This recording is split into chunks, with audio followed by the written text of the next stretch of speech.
Rutherford Issues with Bryan Barrett on FM 101.9 and AM 1450 Murfreesboro, FM 100.5 Smyrna. Listen and watch at WGNSradio.com. Rutherford Issues is powered by Middle Tennessee Electric. MTE partners with schools and families to support learning and inspire young minds. Proudly serving our community since 1936. That's Middle Tennessee Electric.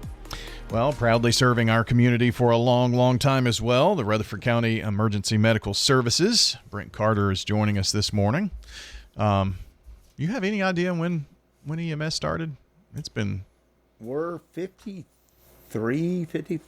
Is that right? 55 years now. So we passed the half-century mark. Yeah. I mean, I remember back when we did our 50th, but I lost track of time after that. I understand that. So I think we're at 53, 54 is when it started here, when we started it. Yeah.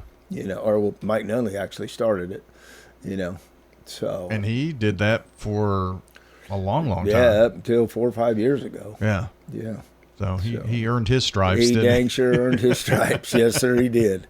And, I mean, we've added all kinds of trucks and stations and directors, Seeing all kinds of growth in this county, you had to.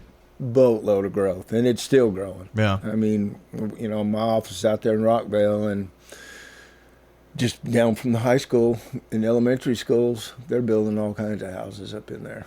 So now, you said your office. Are you out there? Are yeah, you stationed I'm out at the there. public safety building? No, I'm not. I'm okay. just this side of it. We've got a warehouse. Oh, that's right. Yeah. Yeah, it was the old Rutherford County Fire Volunteer Fire Department. It's a big building, just a big metal building. And so that's where we do a lot of our supplies and stuff like that. Gotcha. So that's how long have you been there? I don't even know. Well, I mean, we moved it down there because it used to be on Old Salem Road across the street from the jail. But I guess when it was the changeover when the county took over fire services. It's been quite a while ago. It's been a bit, yeah. Yeah. How long have you been with EMS here? I've been here since for about 25 years now. Wow. Yeah. So started late in life, kind of got out of the construction and kind of got the bug for the adrenaline rush of running 911 calls, and then it just snowballed from there. It takes a special person who wants to do that, doesn't it? It does. It is. You're an adrenaline junkie, but you're also out there to care for people, and that's what makes, I don't know, that's what keeps the people in it is because the new skills that they're learning, I hate to use the word street doctors, but, doctors don't make house calls anymore. Right. So you're going to get a paramedic or an EMT showing up to your house, to do and start the care. So that's what keeps people into it, is the care and still a little bit of that adrenaline rush. Because you don't ever know. A 911 call could come in and, you could be a stub toe, and then you walk in and somebody's, short of breath or something or having a heart attack. So you just never know. You have to probably not be squeamish. No. And I mean, and everybody makes fun of me, I can, if it smells not right, I'll go to gagging. Oh, really? Oh, yeah, it's bad. It's bad. Well, at least you know that it's coming, everybody knows it, too. They'll just sit back and watch. Oh, really? Yeah. They know you're about to. Yeah. I can only imagine. I mean, you think of responders who come up on no telling what. If you have a tornado come through, home damage, car wrecks, all of that kind of thing. And so I'm sure you have to, I don't know, you have to be able to handle all of that mentally too. That's the hard part, is being able to handle it mentally. My weak spot, and everybody knows that too, is kids. It's not that that I didn't know how to work on them.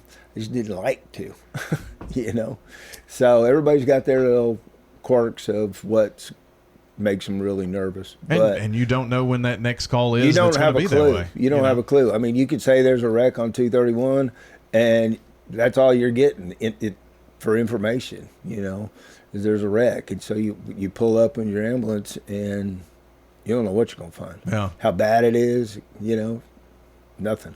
I'm sure You're it going just into it blind. breaks your heart when you see a child that's hurt or even worse. It's just, gut wrenching. Yeah, I mean that's my weak spot. I can understand.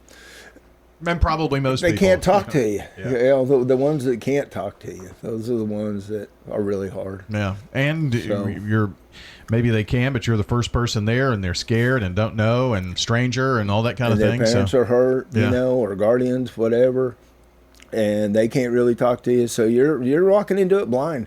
I gotta give all of them credit. They earn what they earn. Absolutely. Most certainly. I was reading, this has kind of been a theme with several other shows that I've done, but Rutherford County in population has eclipsed Hamilton County now. And I read by the year anywhere between 2035 and 2040, it's expected will be over 500,000 people in Rutherford County. In just Rutherford County. Uh-huh. And we're running 18 trucks right now. We're fixing up 19 though, Yeah. I think that comes in. Plainview comes open or supposed to be ready in October. Okay. I think it'll be ready and be staffed in October. Boy, it's kind of out there. It's out there. It's probably really good that you've got that for that community. Well, we've got Manchester Highway. We got a station right now on Manchester Highway. So it's just kind of sort of across the interstate, which I don't know, logistically wise, it's kind of more available to both sides of the interstate. Yeah. I was out there, it's been about a month ago.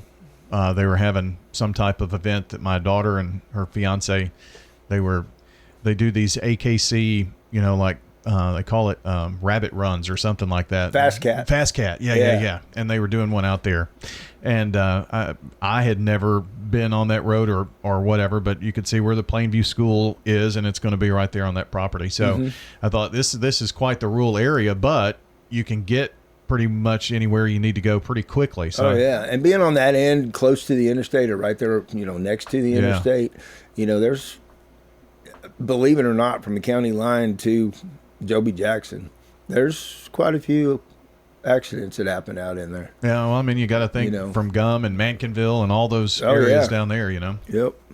If you were coming from downtown, for instance, it's going to take you a minute to get there. So it's going to take a while. Yes, sir.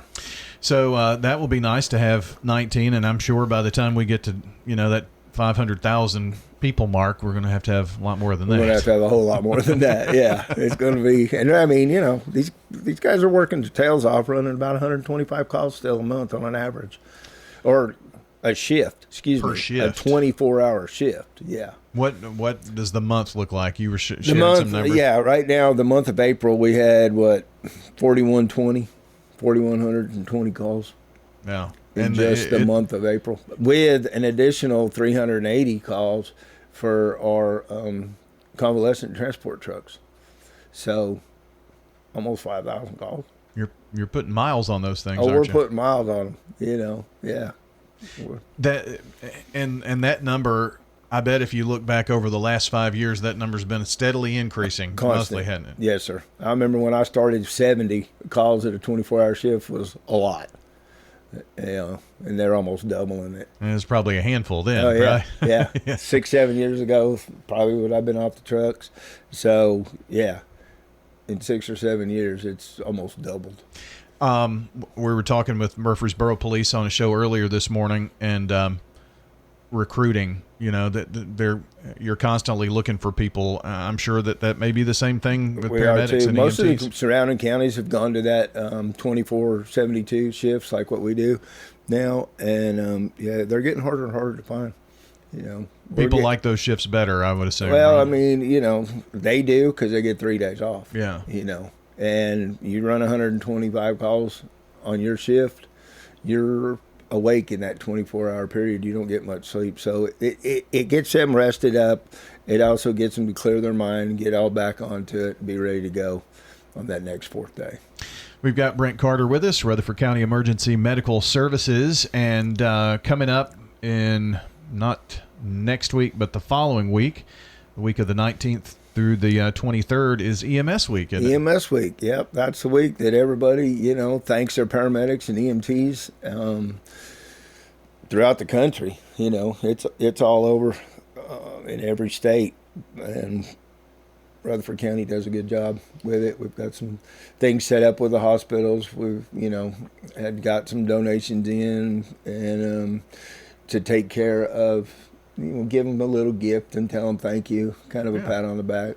We're going to have some people feeding, here and there, and just something, just thank them for what they do. And it's a week-long event, so it's good to know you're appreciated in what you do. It is. I mean, that's the thing about EMTs and paramedics. They don't really go out and look for that pat on the back, I mean, it's kind of, them tones go off. We have patient care to take care of, and we don't care about our egos, I bet you hear those tones in your sleep, too. Oh, yeah. And it's weird because you kind of learn the tones on what truck it's even going to get toned out. So really? When you get used to it. 24-hour shift. I mean, just think, you're up and you have to be ready to go at a moment's notice, awake, alert, and perform 0 to 100 a job in seconds.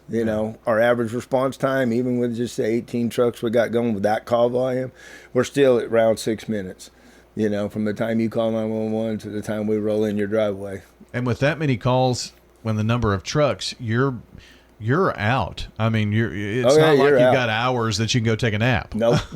You could be out and be caught in the vortex, which is, anywhere now, and not make it back to your station for 3, 4, 5 hours. Yeah. Yeah. And then you maybe not be there and long then you until hope you go you've had time to grab something to snack on, keep your energy up. I bet the little lunch bag that goes along is just full of just things you can eat quick. Whatever right? you can eat quick. Yeah.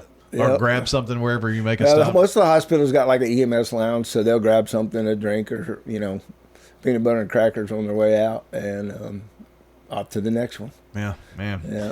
So if it would be nice as a community. I know that there are community things that are going on, like at the hospital you mentioned and things like that. But for people who have been directly impacted, I know that they like to show their appreciation too. And this would be a good time to do that. Yeah, I mean, anyone that would like to thank these hardworking paramedics and EMTs, feel free to reach out to me. I got an email address, bcarter@ and you got to spell all the wordage out, rutherfordcountytn.gov.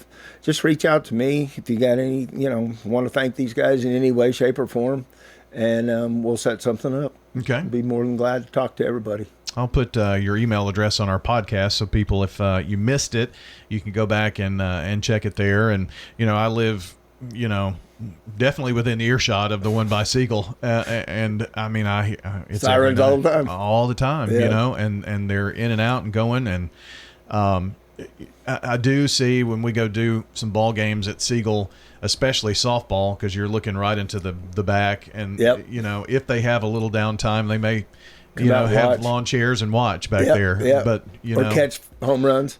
Yeah, we collect a lot of balls on that station. I bet you do. Baseballs and softballs. Yeah. So it's pretty cool to see. But these people work really, really hard. And if you want to just a letter of support, or I'm sure everybody likes a cookie. Whatever. Oh yeah. Whatever you want to do. It just whatever. EMS week is the 19th through the 23rd, and we'll keep reminding folks all about that as well. So, well, keep on keeping on, I guess, here, partner. We'll keep on trucking and, keeping the county safe as we can. That's keep educating our paramedics to stay on top to the cutting edge. Yeah, continuing education has to be a part of it. It's a constant thing. Yep. There's probably Craig Cook took over our education, and I think he's got at least 2 classes a week going on available for everybody to increase their knowledge. Yeah. Well, thanks for all Rutherford County EMS does to keep us safe. And Brent, we'll catch up with you next time. All right, sir. Thank you. Brent Carter, you too. Brent Carter joining us, Rutherford County Emergency Medical Services. And again, when I post the podcast, I'll put the email address. And if you want to send a nice note out to our EMS folks, you can do that.